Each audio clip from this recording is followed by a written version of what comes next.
황가람 씨는 가수가 되기 위해서 노숙 생활을 하고 온갖 아르바이트로 힘든 역경을 견디고 지금의 성공한 가수가 되었는데요. 이렇게 힘든 역경을 견딜 수 있었던 건 어떤 내면의 때문일까요? 집착이죠. 자기가 좋아하는 노래를 부를 수 있다는, 그걸 꼭 불러야 되겠다는 그 집착이 역경을 견디게 했고, 또 하나는 다른 길이 없잖아요. 이분이 재주가 엄청 많아서 다른 걸 막 엄청 유능하게 잘할 수 있었으면 거기로 갔을지도 모르거든. 근데 별 다른 재주가 없었던 거예요. 그래서 옛말에 그런 말 있죠. 10가지 재주 있는 사람이 밥 굶는다고. 자기가 노래도 처음부터 잘하지는 못했다고 하더라고요, 이분이. 근데도 너무 좋아했던 거야. 그래서 사람은 자기가 잘하는 일과 자기가 좋아하는 일 중에 좋아하는 일을 해야 돼요. 이 마음 공부도 그런 것 같아. 저도 재능도 있었지만 되게 좋아해서 하는 거죠. 제자들도 보면 좋아야 이 길을 가지 잘해서 가는 사람은 못 봤어요. 잘하는 게 아니라 내가 정말 마음을 보고 싶고 깨닫고 싶어. 마음이 너무 신기해. 막 이런 사람이 가요. 깨닫고 싶다고 집착하는 사람보다 마음이 그냥 좋은 사람. 즉 훌륭한 가수가 되고 싶다고 집착하는 사람이었으면 황가람이 이렇게 성공 못했겠죠. 노래가 그냥 좋았어. 이러니까 계속하고 계속하면 발전하게 돼 있거든. 우리 잠재의식은. 그러니까 노래를 별로 못했어도 너무 좋아서 하루에 10시간씩 노래 부르는 사람과 노래는 잘하는데 별로 노래 부르는 게 싫어서 안 부르는 사람. 누가 발전하겠어요? 좋아하는 일이 재능인 거예요. 그래서 이분은 그 좋아하는 마음, 집착하는 그 마음 때문에 여기까지 온 거죠. 삶을 살면서 이렇게 고통을 못 넘는 사람과 극복하는 사람의 차이는 무엇일까요? 그걸 근기라고 해요. 마음 공부에서는 근기를 가장 중요하게 생각하는데 똑같은 걸 계속 할 수 있는 근기. 마음 공부하다 보면 청산을 얼마나 오래 해야 돼요. 똑같은 마음을 또 보고 그래도 또 놓치고 반복을 엄청 무수히 많이 해야 되는데 노래도 그런 것 같아. 그게 발전하기 위해서는 완벽한 건 없거든요. 그러니까 10년이고 100년이고 죽을 때까지 발전할 수 있는 거야, 노래가. 그러니까 얼마나 반복해서 이걸 할 수 있는가. 똑같은 단순 작업을 계속 반복할 수 있어. 최고의 힘이죠. 복잡하고 어려운 걸 막 풀어.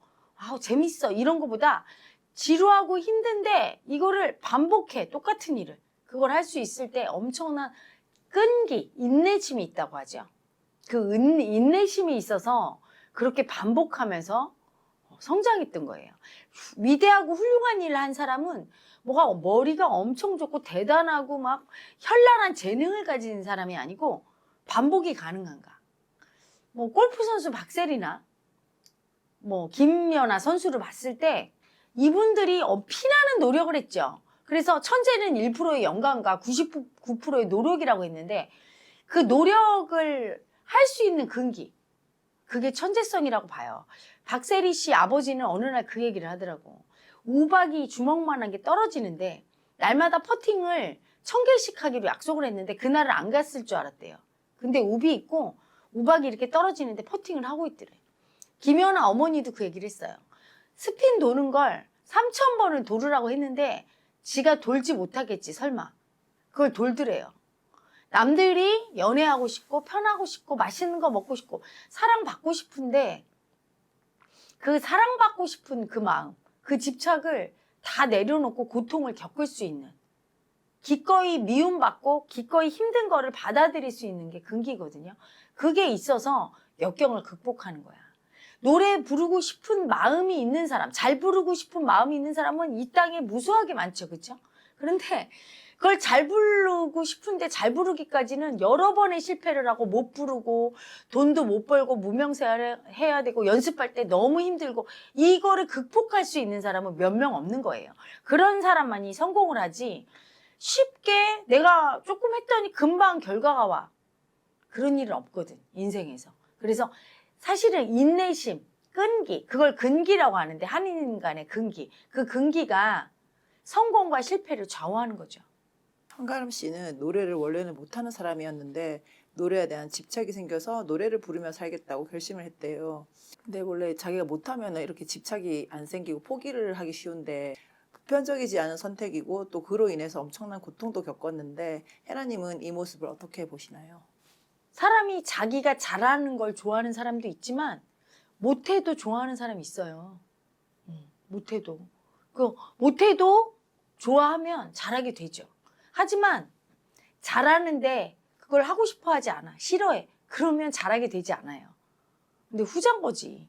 특이한 케이스죠. 엄청난 고통을 그 대신에 뚫어야 돼. 노래를 잘하는 사람이 노래를 좋아해. 그러면 고통을 조금 뚫으면 되는데 노래를 못하는 사람이 이걸 잘하려고 하면 고통이 어마어마하겠죠. 그렇죠? 그걸 뚫으려고 결심한 거야. 그 얘기는 뭐냐면 이분의 내면의 아픔이 되게 컸다는 걸 의미해요. 되게 못하는 마음의 아픔.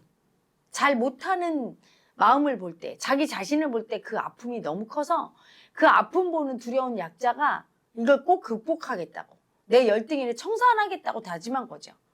그 열등감을 극복하고 잘하고 싶었던 거야. 결국 노래를 잘해보고 싶었던 마음도 있지만 노래 못하는 내가 너무 열등해. 그 열등의 아픔을 내가 우월해지고 인정받아서 극복하고 싶다는 마음이 컸을 거예요. 노래를 통해서 자기 무의식 속에 있는 열등이를 청산한 거죠. 살면서 너 못해 이 말을 들을 때마다 너무 열등감이 올라오고 그 열등이 아픔 보는 게 두려워서 날마다 고집 부리면서 괴로웠던 거예요. 그 괴로웠던 열등의 아픔이 죽고 싶어. 이 열등의 아픔을 죽이고 편하게 살고 싶은 거죠. 그래서 노래라는 잘 하지도 못하는 걸 통해서 못한다 너는 안 될 거다 이런 열등의 마음을 극복하려고 본인 자기 극복의 차원에서 이걸 선택했다고 봐야 되겠죠. 무의식 속 에고는 내 머리가 생각하는 것과 다르게 이렇게 굉장히 어릴 때부터 못한다 소리를 많이 듣고 그때마다 죽고 싶고 힘들었던 열등의 아픔이 그걸 극복하는 과정이었다고 봐지네요. 이분이 자신이 처음에는 유명해지는 것을 별로 원하지 않았는데 돈이 너무 안 돼서 오디션에 참가해서 지금의 인생곡이 나는 반딧불을 만나게 되었다고 해요.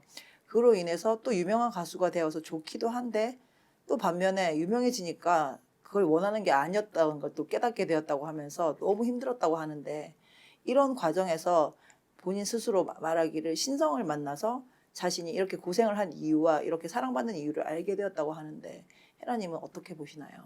이분이 그러니까 노래를 통해서 성공하고 노래를 잘 부르고 싶었던 게 아니라니까.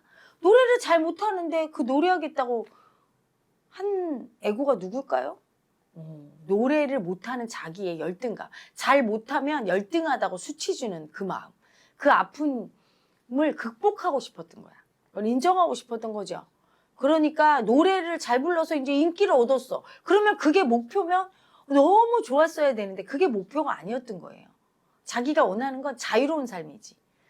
어떤 일을 해도 어떤 자리에 있어도 열등감 올라오지 않고 두려워서 수치당할까 봐 열등이라고 수치당할까 봐 두려워 떨지 않고 그런 약자가 아닌 그런 칭찬과 비판에 휘둘리지 않는 자유로운 삶. 근데 그게 다 되진 않거든. 노래를 통해서 노래는 잘하게 됐고 인정받았지만 또한 인정받고 나니까 더 큰 압박감이 오죠. 못하면 또 무시당할까 봐 두렵고 열등이라고 수치당할까 봐 두려운 마음이 올라오면서 이거는 내가 원했던 게 아닌데? 사람은 밖에 있는 돈이나 인기, 명예, 출세 또는 인정받고 싶고 유명해지고 싶고 이런 걸 원하는 것 같지만 그렇지가 않아요. 또는 뭘 잘하고 싶고 그런 것 같지만 그게 아니야. 사실은 그런 모든 자기를 속박하는 마음에서 벗어나서 남의 칭찬과 비판에서 자유로워지고 또한 내 스스로 자유롭게 살면서 나를 너 이렇게 저렇게 강제하지도 않고 너 이거 못했네? 노래 못했네? 잘했네? 평가하지도 않아. 자기 자신의 가해자로부터도 벗어나. 자기 자신의 가해자로부터 벗어난 사람은 남의 칭찬과 비판, 남의 가해자로부터 벗어나요. 내 가해자를 버렸기 때문에 밖에서 가해자가 오는 거라. 그렇게 자유롭게 살고 싶은 거예요. 이분 도 닦아야 되겠네요. 황가람 씨. 황가람님, 영채마을로 오세요. 영채마을로 와서 진짜 내면의 신성을 만나보시기 바랍니다. 본인이 작은 깨달음은 얻은 거야. 이번 일을 통해서. 정말 편안하고 자유롭게 살고 싶다는 그게 있을 거예요. 나로 살고 싶다는. 진짜 나로. 근데 그 진짜 나를 만나는 여정 중에 지금 있는 거죠. 그렇죠? 노래를 통해서. 근데 본격적으로 자기를 날마다 더 잘하라고 압박하고 수치 주는 가해자. 못하면 못한다고 수치 주는 가해자. 인정받지 못하면 너 인정받아야 될 거 아니냐고 수치 주는 가해자. 인정받고 나면 더 잘해야 될 거 아니냐고. 또 수치당하면 어떡하냐고. 자기를 압박하고 수치 주는 가해자. 이런 모든 내 안의 가해자를 만나서 그 가해자가 사실은 내가 만들었고 그걸 두려워서 벌벌 떨면서 살았는데 그거 가짜였구나. 그러니까 그 가해자 수치 보는 내 두려움도 가짜였네? 피해자도? 이걸 알면서 완전히 깨달아서 내가 신성이란 걸 알고 신성이 돼서 자유롭게 사는 삶. 그게 깨달음이죠. 황가람님 깨닫기 위해서 오시기 바랍니다. 영채마을 기다리고 있을게요.